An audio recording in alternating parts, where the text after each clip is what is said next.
want to talk about PPE. PPE are tangible items that help for use in the production or supply of goods or services for rental to others or administrative purposes.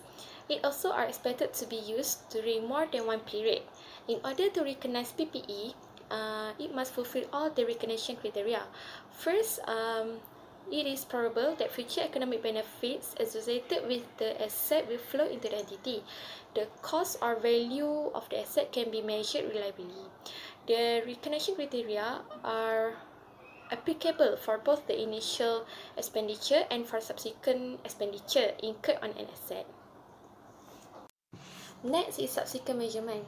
The entity can select the cost model or revaluation model as it is accounting policy and should apply that policy to the entire class of PPE.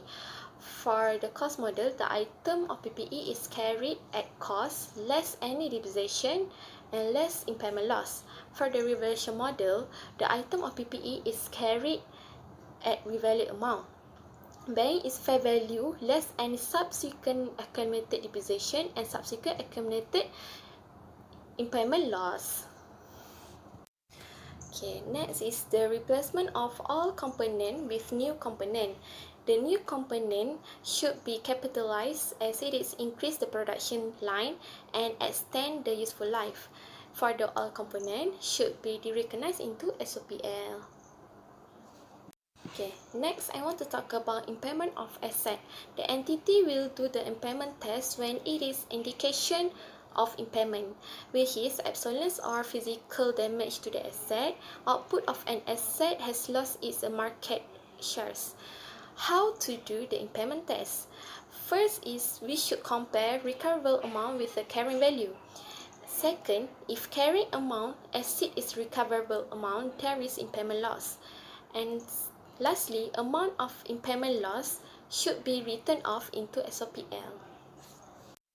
Okay, lastly, I want to share the example of costs that cannot be capitalized. First, administration and other general overhead costs. Second, cost of opening a new facility, cost of conducting business in a new location or with a new class of customer. And lastly, initial operating losses, cost of relocating or reorganizing part of all the entities' operation. This all should be written off as expenses and cannot be recognized as PPE. That's all from me. Thank you.